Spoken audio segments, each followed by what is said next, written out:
Trapped and terrified migrants in Qatar have been speaking about the desperation they're enduring. There are more than 80 million in the country, many of whom are working flat out to get the prestigious World Cup events ready. Qatar is not the only Gulf state where the migrant population is larger in proportion to the locals. Now, let's take a look at this. Both Qatar and the United Arab Emirates have migrant population of over 80%. Then you have Kuwait as well, there with only over 70%. Now, about 7 out of 10 workers, they are still foreigners, while in Oman and Saudi Arabia, migrants make up to 30% of their population. So if you take a look at a glimpse at the whole region, the number of migrant workers there is about 18 million of them, a total out of the total of a population of just about 42 million.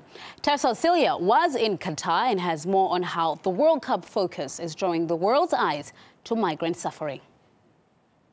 The winner to organize the 2022 FIFA World Cup is Qatar.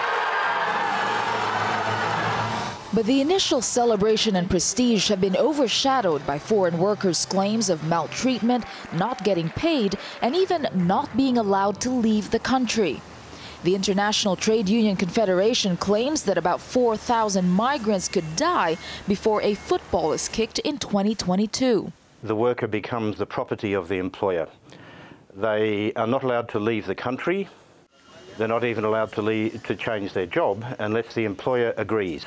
This means that the workers have no real power, no real voice to fix up what are very, very bad working and living conditions.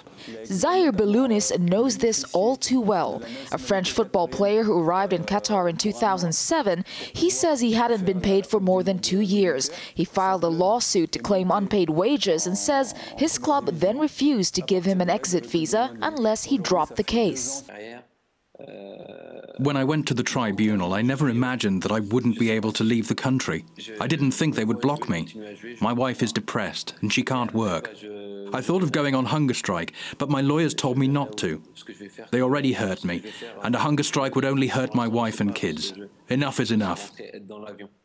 Belounis' high-profile story isn't the first either.